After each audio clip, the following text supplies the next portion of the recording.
Hello, welcome to the Center for Global Development. My name is Javier Guzman. I'm the Director of the Global Health Policy Program and Senior Fellow. And it's my pleasure to welcome you today to an event on preparing for the next pandemic, asking us whether genomic surveillance should or should not be a priority for low and middle income countries. So the first thing to say is genomic surveillance, which is about monitoring changes to the genetic code of a pathogen that is causing an outbreak, was very important during the COVID-19 pandemic. We saw how the genomic surveillance system in place helped investigate the spread and the transmissibility of the virus and the different variants. It helped design and optimize medical countermeasures, diagnostic tools, vaccines, and of course, it did help us identify variants of concern. So those variants with greater transmissibility or immune escape, so those who were not that susceptible to the vaccines that we had. So if we think about genomic surveillance, we can think about identifying what variant is present in a particular place, when that variant circulates, where it circulates, why it is a risk or is not, and who within the population is most at risk.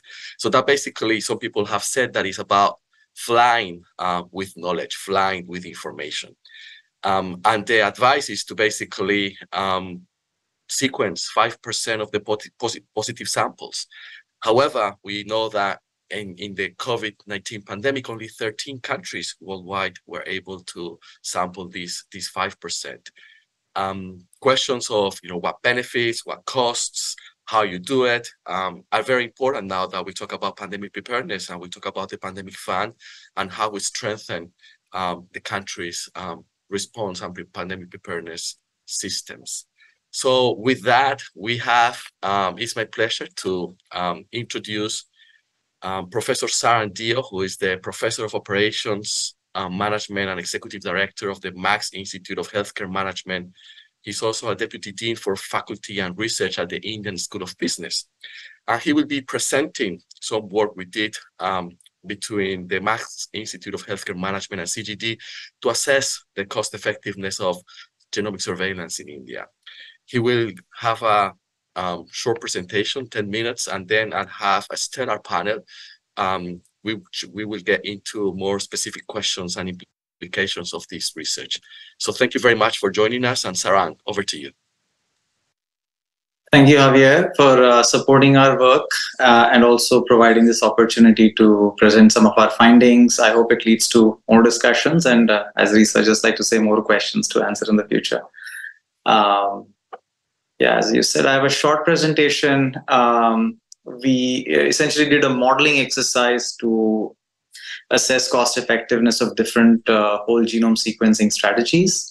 My name is Sarang Dev, and I'm part of a larger team at Indian School of Business, and we work very closely with the CGD team on this. So this was mentioned just a couple of minutes ago that the goal was to sequence, let's say, roughly 5% of all positive samples, but very few countries got to that number. What I'm showing you here is an indication of the global disparity when it comes to genome sequencing. On the left panel, you see countries such as the US and the UK, the absolute number of sequences uploaded on a global database. And then on the bottom of that graph, you see countries like India and South Africa. There's a huge disparity. And on the right, I'm zooming in on the Indian story because the left graph doesn't do justice. We can't really see what's going on in India.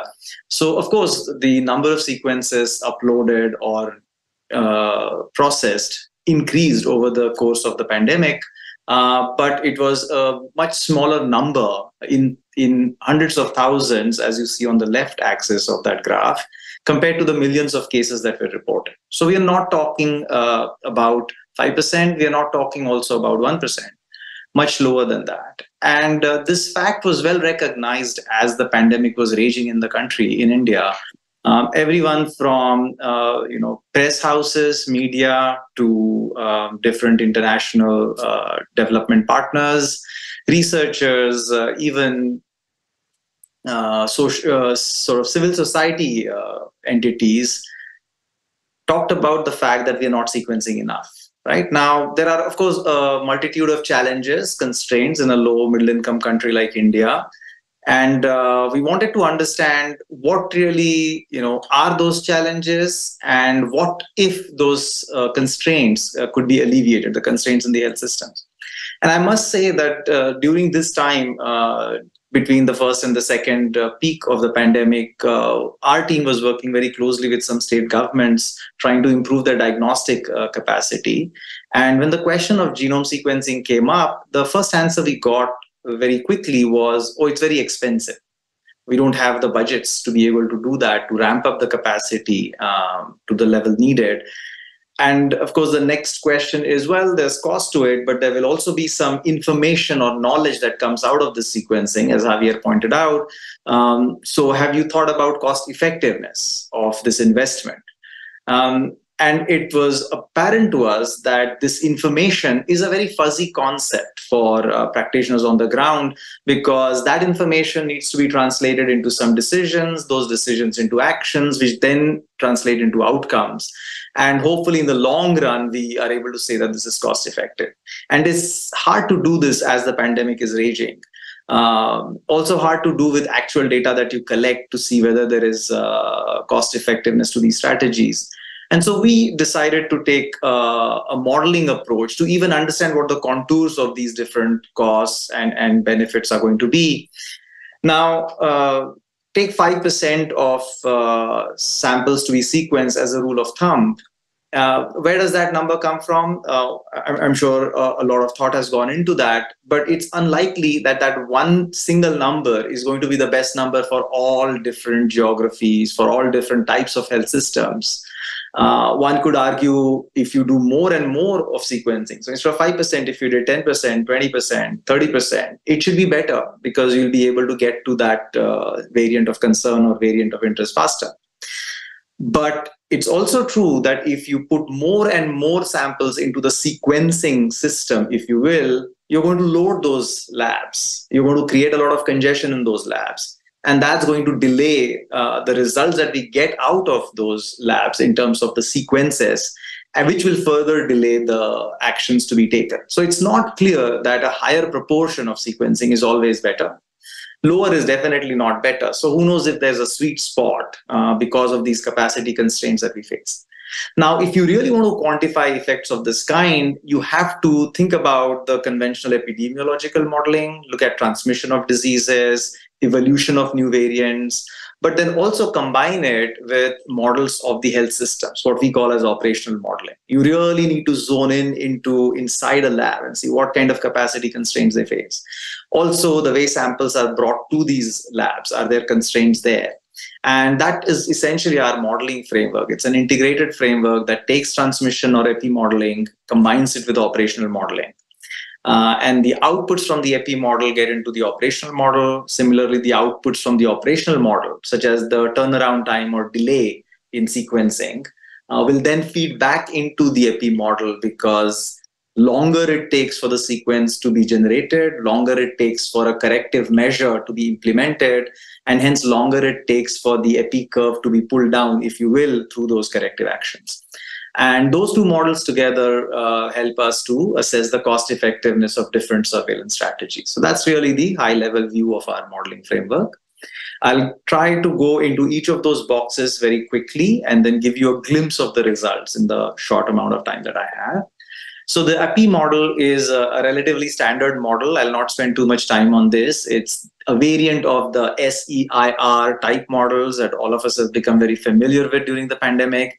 The only difference here is that we are modeling a variant, call it the original variant, and then a second variant, just to see what happens when this new variant emerges, which has different properties. So if beta here is the transmissibility of the original variant, a multiple of that, m beta times beta, is the transmissibility of the new variant. And people who are infected with one variant can become susceptible again to the second variant, and vice versa. So there's some kind of a cross-infection possible. Okay, and later I'm happy to get into the details if there are any questions, but for now I think this should suffice. And then the way we're going to use this machinery, one, of course, we need to calibrate this model to the context. So we had data on daily reported cases in India, and at the bare minimum, we need to calibrate it to that reality. But then these daily reported cases also become input into the operational model, because as we discussed, a fraction of these reported cases are actually going to be sequenced, right? So that's the calibration exercise. And then we looked at various scenarios of these emerging variants. Do the variants emerge very quickly or very slowly compared to, let's say, peak of the original variant? And then also, what are the properties of these variants? Are they going to generate a high severity disease or a low severity disease? Will they have a high immune escape potential or a low immune escape potential?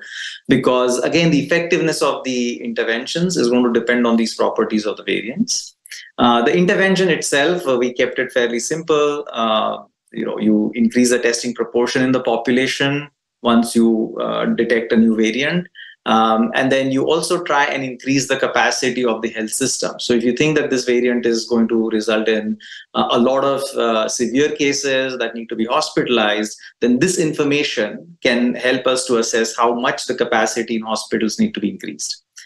And then we accounted for various costs, because that was really the important piece. Of course, increased testing leads to increased cost.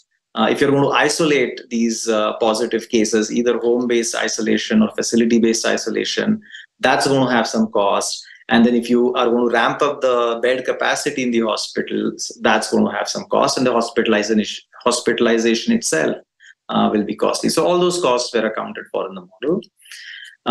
This again is a glimpse of the operational model. Again, we looked at the Indian setting and created a structure similar to that. It's a hierarchical structure where there are sample collection sites from where the samples travel all the way up to the sequencing labs.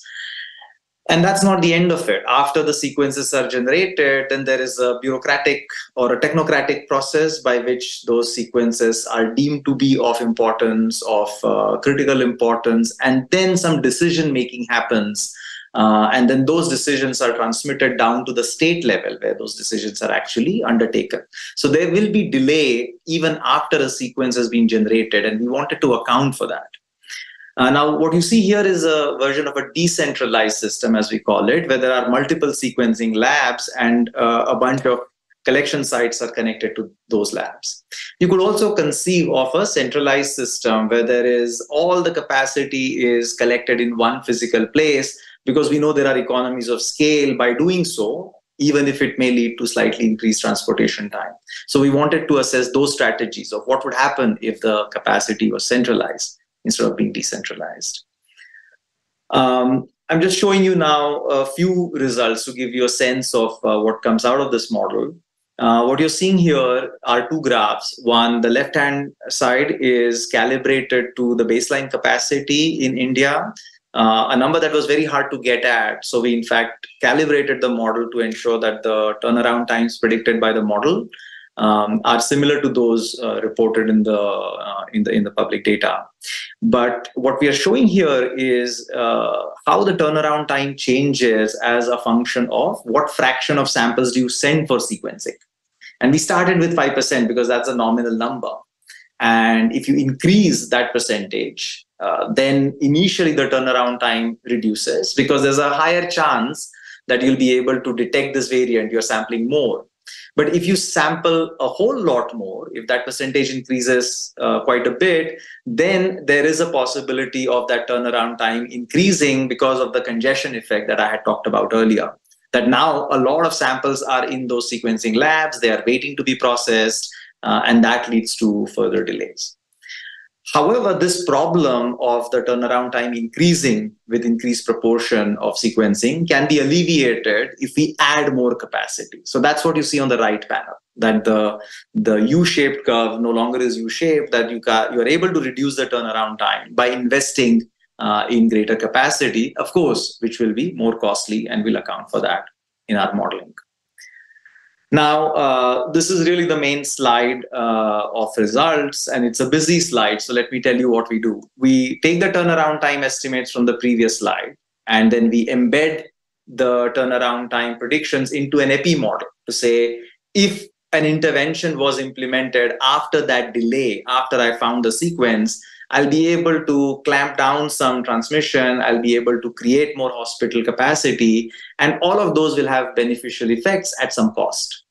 So the figure here has 9 different graphs. The y-axis on that is the incremental cost, and the x-axis is the incremental life years saved.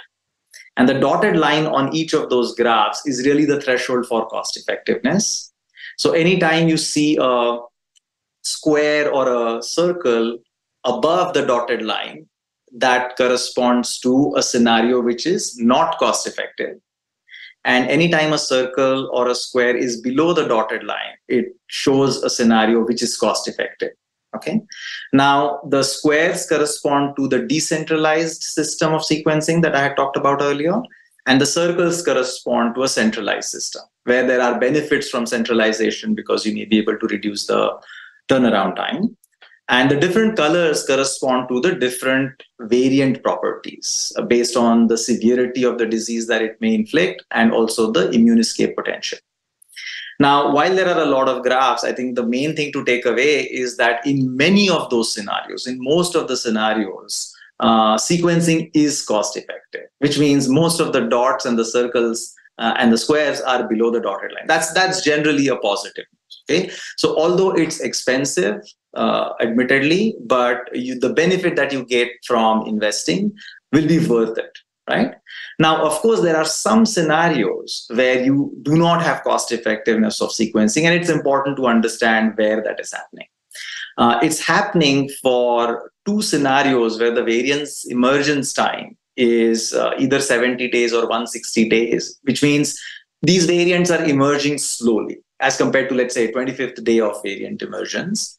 And one of the reasons for this is the later the variant emerges, the first variant is actually very close to its peak, which means there are a lot of positive cases that are being sent for sequencing. And only a small fraction of these positive cases are going to be of the new variant. And hence those samples of the new variant are going to wait because before we sequence, we don't know which variant they are. And so they are entering very congested systems, which leads to a lot of delays, as a result of which it takes a lot of time for the corrective public health action to come in force. And the reduction in transmission because of that is not enough to make sequencing cost effective. So those are the 2 panels here that I'm showing in the middle, where the sequencing rate is around 10%. If we can increase the sequencing rate further to 30%, again, because now there's a greater chance that you'll be able to detect this variant, the scenarios again start to look more cost effective, right? And again, as I said, these are just a glimpse of the results. We have more expanded set of results for various scenarios. While there are always limitations to these modeling exercises, I don't want to go through all of them. The audience will be familiar with it. Lack of appropriate data, the variant properties are hypothetical, but they start to tell us, these scenarios start to tell us the boundary conditions. What are the types of scenarios where we should find cost effectiveness, and what are the types of scenarios where we need to be a little bit more careful in making our investments. So just to wrap up in the interest of time, key takeaways are, while sequencing systems may be expensive to install and to scale, they can be cost effective in a large number of plausible scenarios. And we did this exercise only for COVID-19, but we could imagine for other diseases as well. The question is, can such technologies be embedded, assimilated into existing disease surveillance programs in low middle income countries? And at least based on this exercise, the answer seems to be positive. What the optimal operational configuration is? Should you have a decentralized system? Should you have a centralized system? How much capacity you should have? The answer to that is not very straightforward. And that will depend on the properties of the variant, how quickly new variants emerge, what may be the severity of the disease and the immune escape of those variants. And so that is really a decision making under uncertainty, and we may have to bring other lenses to view that problem if we want to make a comprehensive approach towards designing sequencing systems. In the interest of time, I'll stop here and hand back to Javier. I'll be happy to answer any questions on the study or otherwise later. Thank you. Thank you very much, Sarang. Fascinating results, very timely and very important. So let me introduce our panel. It is my pleasure to introduce three stellar panelists. One, Josefina Campos. She is a senior technical advisor to the International Pathogen Surveillance Network at the WHO Hub for Pandemic and Epidemic Intelligence. Thank you, Josefina, for joining us. Two, David Blazes, Deputy Director, Vaccine Development and Surveillance, Modeling and Pathogen Genomic Sequencing at the Gates Foundation. And three, Pete Baker, who is from CGD, Deputy Director and Policy Fellow here at the Center for Global Development. And the first thing I wanted to ask our panelists is, of course, initial reactions, but also what do you guys think about how COVID shaped, the conversation about whole genomic sequence going forward in terms of pandemic preparedness. So Josefina, the floor is yours. Welcome to CGT. Thank you, Javier, for the invitation. So in the last year, we've seen genome sequencing technology evolve quite quickly, allowing lower cost and high volume of data. That the impact that COVID-19 has on this technology has been changing the landscape around the globe massively, providing an important test case leading to a rapid build-out of capacity worldwide. Now we have an opportunity to create an interlinked network of high-quality national pathogen genomic systems, reducing the burden of future pandemic and endemic diseases. But even we have that capacity there, we're still facing some challenges because that capacity remains uneven between the countries. We still have support efforts increasing, but are uncoordinated. The capacity is not always optimal leverage to other diseases surveillance and public health decision makings. And the existing capacity may not be sustainable if the political priorities change. So even there is a lot of innovation and good practices, there's still limited sharing of those to other diseases programs. Thank you very much, Josefina. I guess it's interesting to hear you saying interlinked network, because of course Sarang went into the specifics of India, a very complex system. I guess one could say is a continent in itself. But if we go beyond a country and we think about regions, of course the questions are a bit different. And also, I guess the question of who's paying for all this is very relevant. So David, could you please let us know your initial reactions, and again, tell us about what are your thoughts on whole genome sequence after COVID? Sure, and thank you for the invitation to participate in this really important topic. And congratulations to Sarang and his colleagues. I think that's a really important study. I think bringing costs into the conversation is really important. But let's be realistic here. I think many of us have recognized that the pandemic has really changed and in many ways revolutionized public health. This was not a sudden shift in terms of application. It really has opened many people's eyes as to the power of genomics and genomic epidemiology. It's not a new technology. Josefina and many others who are experts in this have developed this field over a decade or more, but the application to public health really has been slow to be taken up in most parts of the world.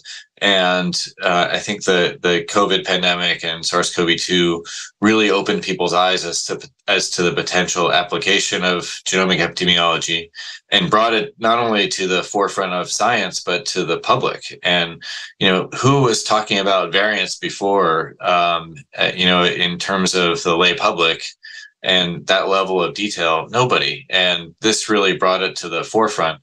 And so it's not only the value of use, but the potential impact on economics and social structures.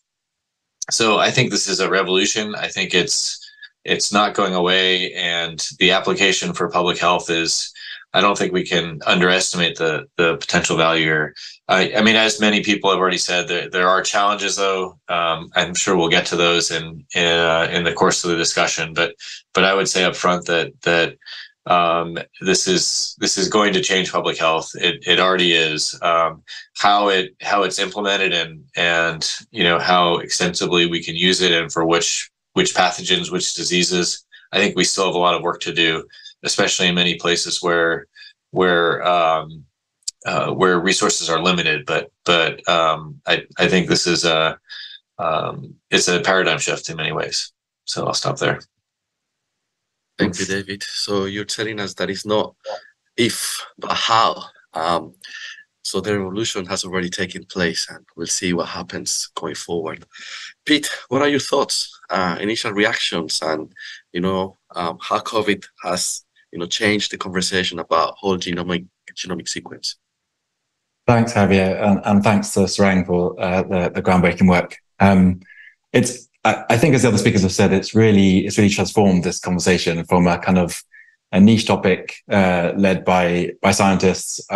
For instance, I was aware in the UK that we were doing this kind of work on foodborne outbreaks. For instance, it wasn't so much a new topic as more it's moved from a niche topic in high-income countries to now being a really serious global discussion about how we roll this out and how it can be used best. Probably for me, the moment that really changed things, I think, was perhaps the end of 2020. I think it was around November, December, Delta wave in India. I don't know if people remember that, but you could either perceive that as kind of the government losing control or something of the old variant, or if you'd known at the time it was a new Delta variant, it may really have changed not only the response, but perhaps also the politics of it. So I think that was a moment when I think whole genome sequencing really became really high profile from a kind of global health perspective. Perhaps another angle to add onto this from a kind of UK perspective is it can also change your kind of treatment algorithm. So if you have good whole genome sequencing, you can do things like roll out specific COVID antivirals or change your vaccine plans. There's quite a lot of additional benefits now. So I think the calculation really has changed. And so as perhaps going back, Javier, to your last point, I think it's not an if anymore. This is definitely a technology that needs to be used. But you can get too excited about new technologies, and you need to think about whether it's cost effective and whether it's feasible. And I guess that's particularly why I was excited about Sarang's paper, because it's really getting at some of those next stage issues. So I think it's really now about how much to use this and for which policy questions, and sort of how to centralize it and how to decentralize it. That's really the key question now. Thanks. Thank you, Pete. One of the key things that it really blew my mind when we were talking to Sarang about the cost effectiveness of whole genomic sequencing is how little evidence there is, and how, we couldn't find another study assessing the cost effectiveness of whole genome sequencing in low and middle income countries. So this is I guess important.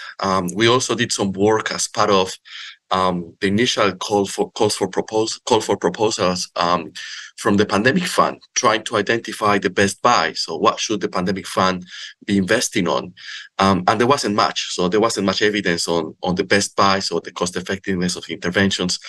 So I guess wanted to ask you all, what do you guys think is the evidence that needs to be created, or the evidence that needs to be understood to really identify the costs and opportunities? One of the key points, I guess, is there isn't a one-size-fits-all here. Sarang talked about, centralized versus decentralized, finding the sweet spot, what proportion of cases, linkage to actions, a lot of things. So what is the evidence that we should all be collecting to either make the case for it or understand the complexities or, the trade-offs?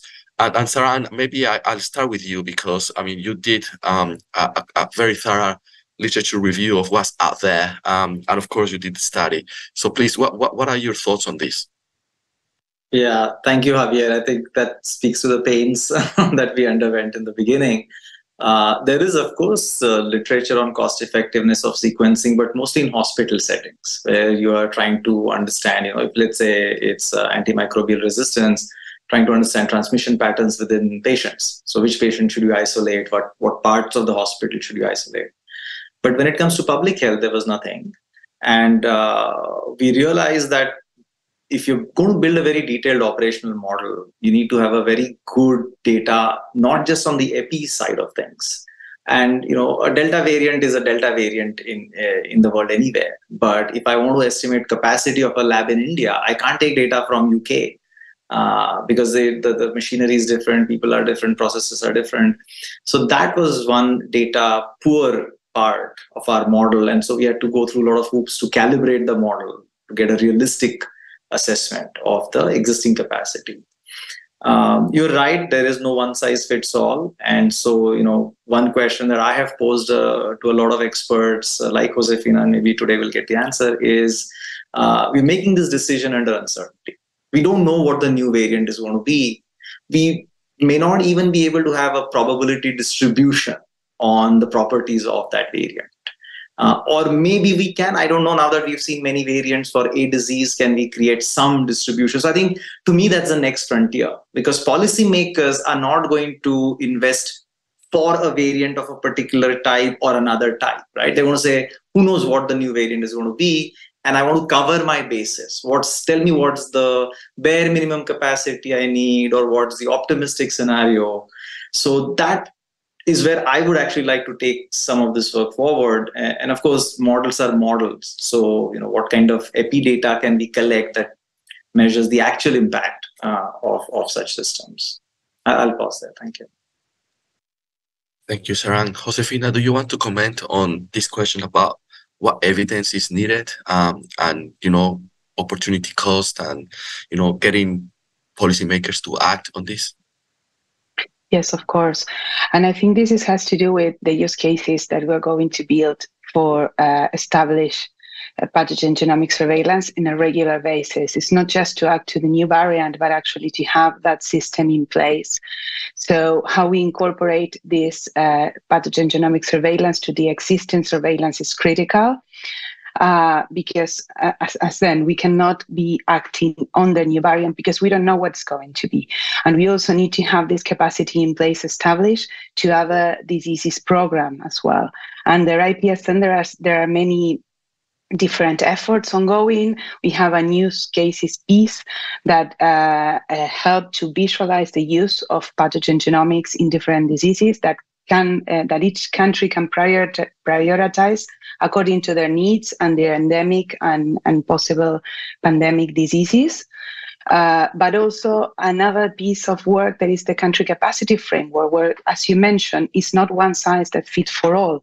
So where are the model of countries where I should be sitting in, and how I make the best of it? What is the best capacity I can have that can be sustainable according to my needs?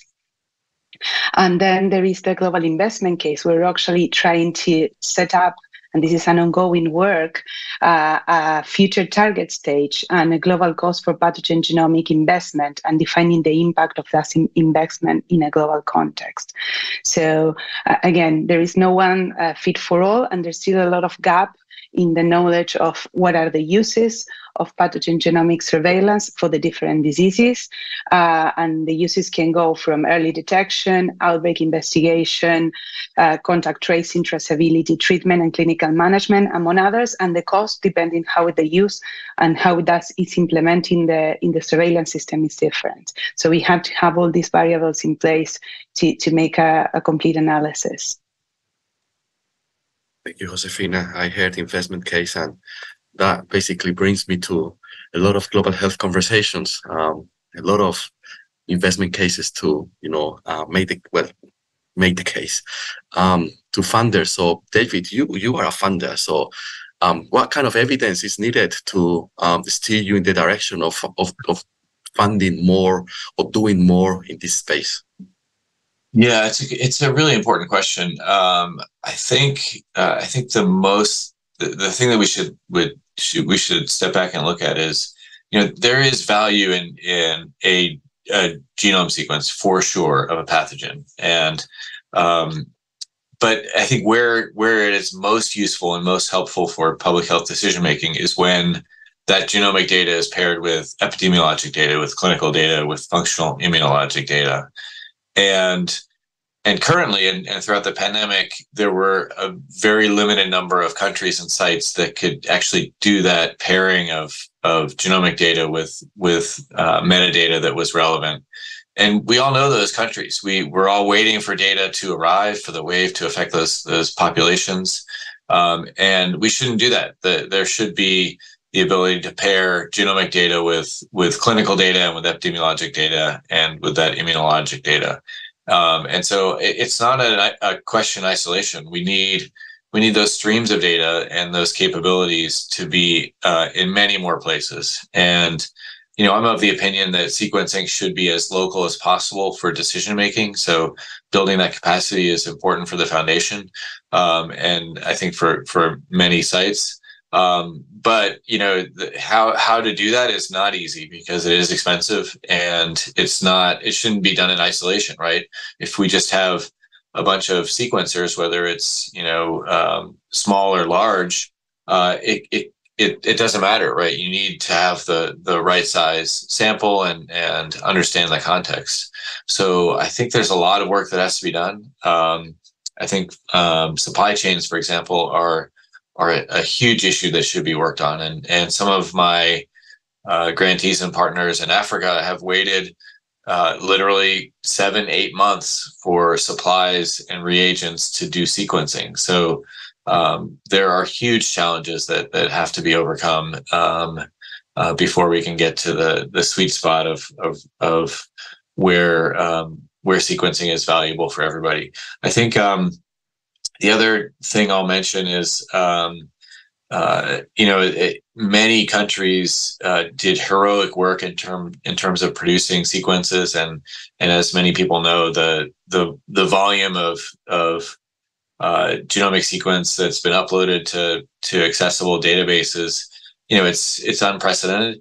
I think the bigger question though is what is the appropriate number? And for science, the number that have been uploaded is amazing, but I think we definitely have to bring epidemiologic principles into consideration and make sure that sampling frames are appropriate for each pathogen in each country. And that's going to be different, right? How things are sampled and how we combine those metadata to help with decision making. I doubt we'll be sequencing as much as we did for SARS-CoV-2, but I think that will help with distribution of samples and reagents, supplies and reagents. So I think there are a lot of challenges going forward, but as more and more people see the value of this as it can be applied to more and more pathogens for public health decision making, it's fairly obvious that it should happen, and the question is just how do we get there? Thank you, David. Just wanted to remind our audience that they can type questions in the YouTube chat or tweet your questions at CGDev with the hashtag CGDtalks, or email us at events@cgdev.org. And Pete, you work on value for money and priority setting. So what can you tell us about the evidence that's needed for policymakers to make these decisions? Yeah, thanks, Javier. I guess the first thing to say is that deciding about investment in surveillance is much more challenging than deciding on an investment for a drug. And the fundamental difference is that it provides you with information, not a drug. So a good surveillance system provides you with more information, but what you do about that is what really matters. And so the real value of surveillance has to be taken into account with the context and the implementation mechanisms that you have. This makes it very challenging. The second reason why this is, I'm sorry to be a bit skeptical, but this is why this is particularly challenging, is because we've done a case study here today on COVID where we have information, but the real question that we actually want to answer is what is the cost effectiveness of whole genome sequencing for a hypothetical future pandemic, really, or a regional epidemic. So then you have to sort of model a future avian flu epidemic, or you have to model, a regional Ebola epidemic. And you have to think about all those potential scenarios and what interventions are possible in your country and the cost effectiveness of the intervention. So actually getting to the answer, what the true value for money here is, is very challenging. And you've got to remember, of course, in the Indian context, we're also talking about a country with reasonably low health expenditure from government, where there's potential to improve basic stuff like oxygen services and fluid provision and basic primary care. So the opportunity costs here on the basic health service is pretty large at this stage. So it's a very, very challenging analytical problem and health system problem. And I guess the final complexity is that needs further research is what is the global benefit of each country doing this? Because if one country picks up a variant, it can be beneficial for everyone, as South Africa demonstrated so excellently, I think. The benefit of what South Africa did for the world was really high, but of course no one was measuring that and no one was valuing that. So to try and get that in this measurement is particularly interesting, I think, and probably speaks to global subsidies that the Pandemic Fund could be providing. Thanks. Thanks, Pete. I guess you're talking about the problem of collective action and the problem of global public goods. And clearly, the benefits are local, but also regional and also global. So yes, very interesting points. We have a question from our audience. It's about, whether we can talk a bit about examples of genomic sequencing happening at the societal or communal level in a low and middle income country. I guess what have we heard or what do we know about successful examples in low and middle income countries? Of course, one of the, before I give the floor, and please raise your hand if you're interested in answering, is when I was reading about this, one of the key outliers, one of the key countries that stood up was Gambia. And Gambia, people might think, why Gambia? And I guess it's related to this long-term investment that has taken place there by, the Medical Research Council, the British Medical Research Council, and how existing infrastructure then was quickly moved into genomic sequencing. So I guess it also speaks about, this is not a short-term investment. This is a long-term investment. This is not just about COVID. This is, broader about surveillance of infectious diseases and beyond. But Saran, you wanted to say a few words about that. Please, over to you. Thank you. I think it's an important question. And before I get to that, quickly responding to, I think, David's point earlier, surveillance is collecting information, but it also needs to be acted upon. And what we found in the landscaping study we did was, because the sequencing itself is so complicated technically, it required entry of new types of people into this function, right? These were scientists and they were not public health people. And it created two sets of people. And so that made the communication very hard. I mean, that made the metadata collection and combining it with sequences hard, because just getting a sequence was an achievement. Right? And then then we kind of lose track of what are we going to do with this once we have the sequence. So I think there's also a behavioral or that kind of a systemic mindset change required. I'll just put that out there. On the community level sequencing efforts, I know of Bangalore in India, or Bengaluru, where now there is active sewage water surveillance for all kinds of pathogens. It's a growing effort. I think the municipal corporation has invested in that effort.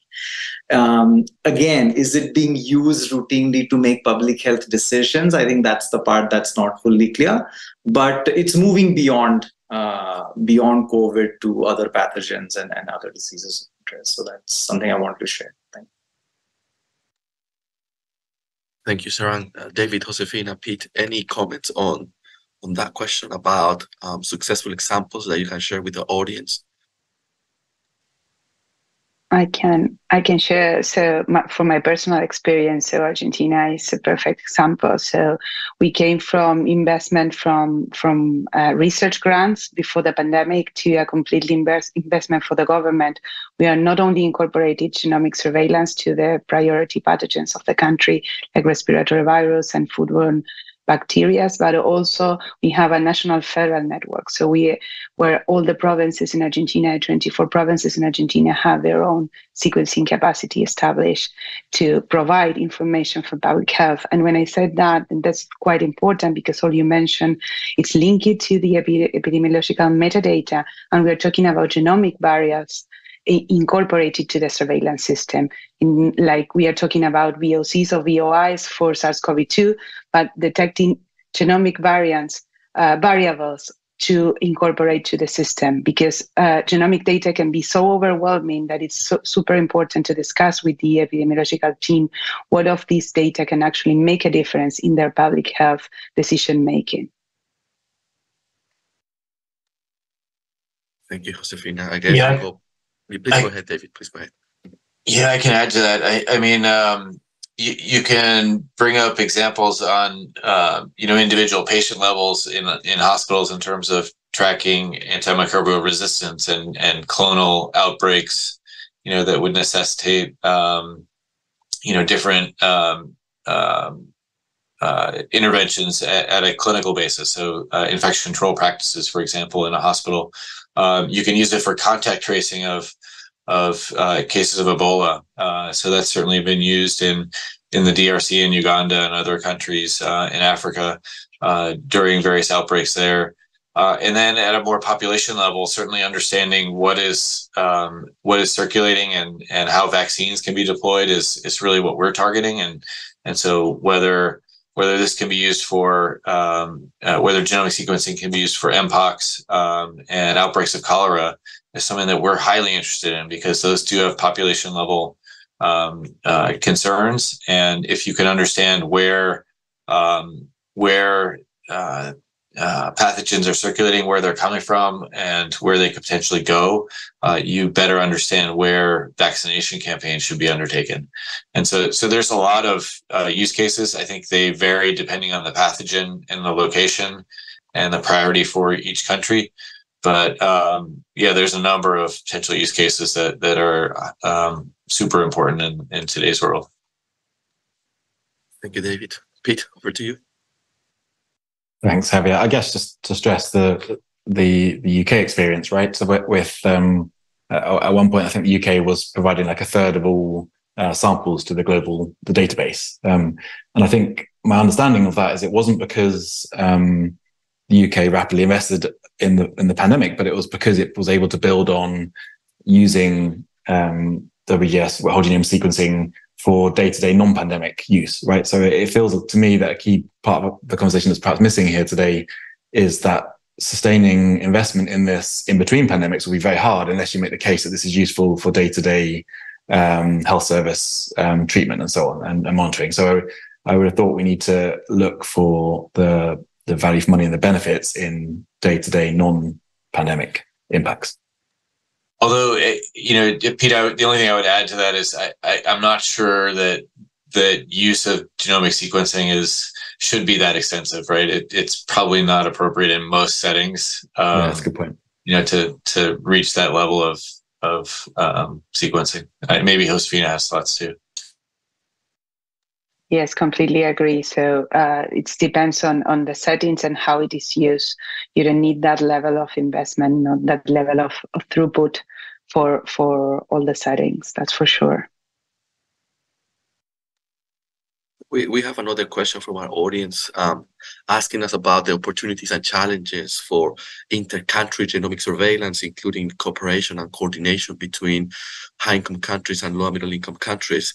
Josefina, you mentioned something about that, but it would be great if you could expand, because what we're getting at is, of course, this is national and subnational, but at the end of the day, it needs to be a network, an interconnected network. So can you tell us a bit about that?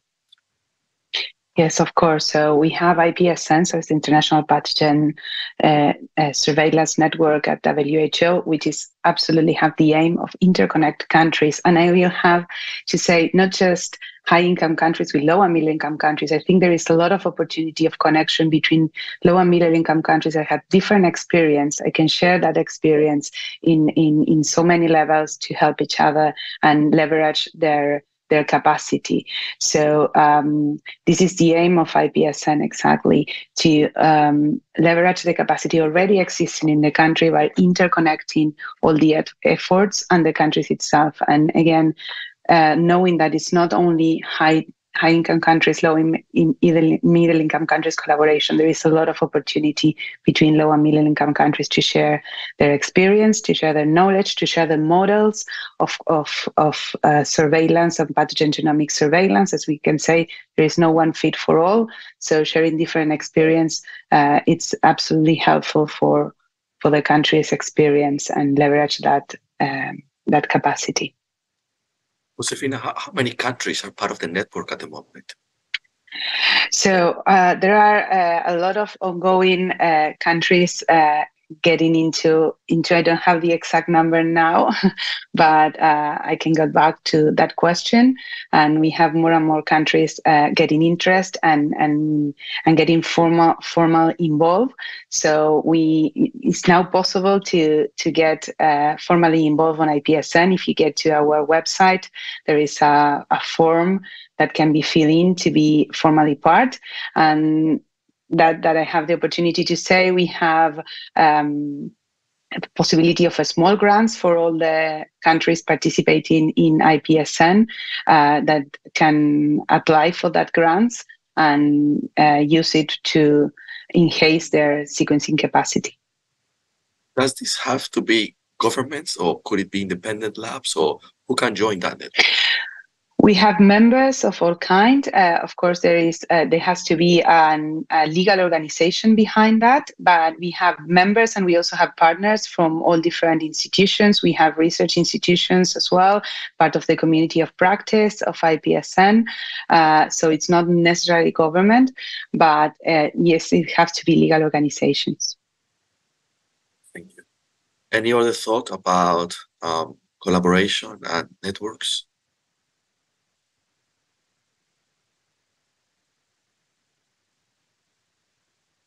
Okay, I guess we're coming to the end of the session, and I just wanted to ask you all to reflect on the future and give us your 1 minute or minute and a half sort of summary of where we are and where we should go, and this is about understanding the how whole genomic surveillance fits within the conversation on pandemic preparedness and investments on pandemic preparedness at the national, regional, and global levels. So, Saran, if you want to start, please, your final reflections. Yeah, thanks, Javier. One of the points that Pete mentioned, I think it's worth underlining, that if you want to prepare for the pandemic, you got to find good uses of genome sequencing for infectious disease management control on an ongoing basis. Right? So in India, for example, tuberculosis is still a big problem. There may be very useful deployment of genome sequencing to manage the TB epidemic. Again, I'm not an expert epidemiologist, but one needs to look into that. There is lab capacity out there. This will make the network stronger over a period of time. So I think the question of should we invest in genome sequencing is done. I think we should just treat it as a sunk cost. But once we have that network, then how should we dial it up or down? How should we reallocate the capacity of that network over different diseases? I think those are the questions that I would want to move towards. And when the pandemic, I hope never comes, but when it comes, we will have a robust system in place. Yeah. Thanks, Saran. David, you want to go next? Sure. Yeah. There's I think I agree with Sarang that there has been a lot of investment to date, and I think we need to continue that. Obviously, I think there's pretty good evidence that if sequencing and interpretation can be done locally, that you get to better decisions in a more timely fashion, and so we need to build that capacity everywhere.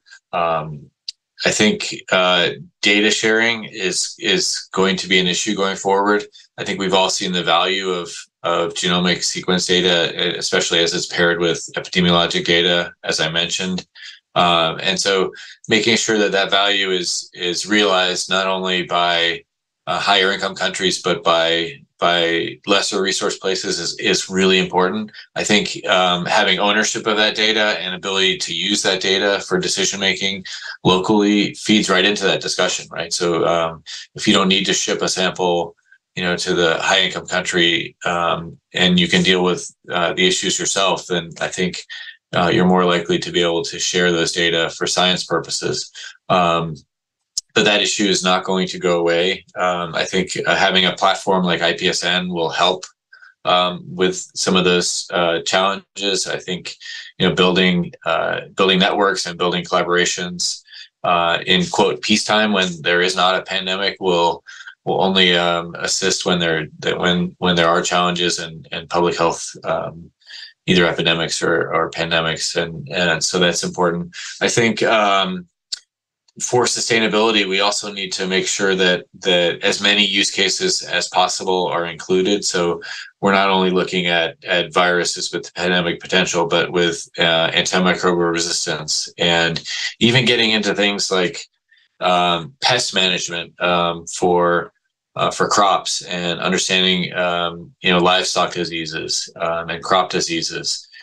Is really important and can be done with genomic sequencing. It may not be the exact same people doing it, but understanding the potential value there. And then new media can certainly be, sequencing can be applied as a tool in wastewater surveillance, for example, that we've all started to hear about.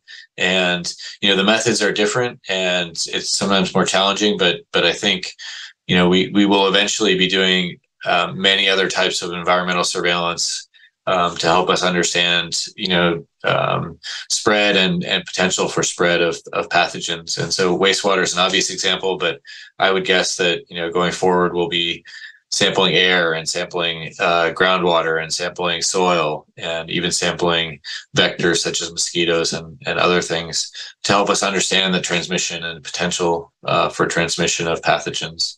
And so sequencing is a tool that can be applied in that space. So I think there's a lot of opportunity here. Thank you, David. Pete? Yeah, thank you. I think we're at the exciting moment where we have a powerful technology, and we have a valuable case study in COVID. And now we have this paper which is giving us an idea of how it could best be used. But I think we're still equally likely to under and over invest in this technology in the medium term. And I think there's still a lot more work to be done to try and understand what exactly the right amount is. And I think, I guess two reasons for that. Firstly, because it might displace other more important and cost-effective testing or treatment options. And finally, because I think we might not fully understand the global health, the global security benefits of this. And those who benefit from that, including high-income countries, may not adequately invest in it. And so I think that's the final challenge, to get those who may benefit outside the countries to understand that. Thanks. Thanks, Pete. Josefina, you have the final word. Yes, I think our still main challenge will be to incorporate the genomics in their existing surveillance system. To say not everything needs to be sequenced, when needs to be sequenced, when and where. I think it's one of the most important, but also using the technology as an opportunity to expand that surveillance system, using to advocate for those surveillance systems and thinking outside the box on the use of the technology, not just whole genome sequence, but sequencing technology, for example, for diagnosis purposes, using AMSIC, or even incorporating workflows of non-transmissible diseases to make the engine running all the time. So if you have a sequence, to have it up and running as much as possible. That is the most sustainable way of keeping using and keep it sustainable. And again, the innovation solutions using for environmental surveillance, for vector surveillance, the impact of climate change in vector surveillance, wastewater surveillance, and their IPSN, we are developing a community of practice addressing this innovations approach that uses the same technology that we are talking about for SARS-CoV-2 and for other disease surveillance. So particularly for low and middle income countries, as much as you can get use of the sequencing capacity, the lower the cost, the best the sustainability. Well, thank you very much. Thank you, Sarah, and thank you to our panelists. It's been a fascinating conversation. Thank you to our audience. If I may just give some concluding remarks, I guess. Interesting data that we had not seen before. Interesting conversation that is not just about whether or if, but it's about the how. And the how, of course, has to do with, as David was saying and Sarah was saying, it's not just about the sequence. It's what you do with it and how you link it with other types of data and where do you do it, national, regional, global level, understanding that we're talking about regional and global public goods, the point Pete made. And how this fits with other broader investments to strengthen systems, to strengthen pandemic preparedness and response, the importance of peacetime, the importance of broader surveillance approaches, sustainability, as Josefina just said. At the end of the day, I guess we'll be watching this space. We'll be interested in, how evidence informs decision making, how we maximize value for money, and how we are better prepared for the next pandemic and the next outbreak. So thank you all very much, and have a good day.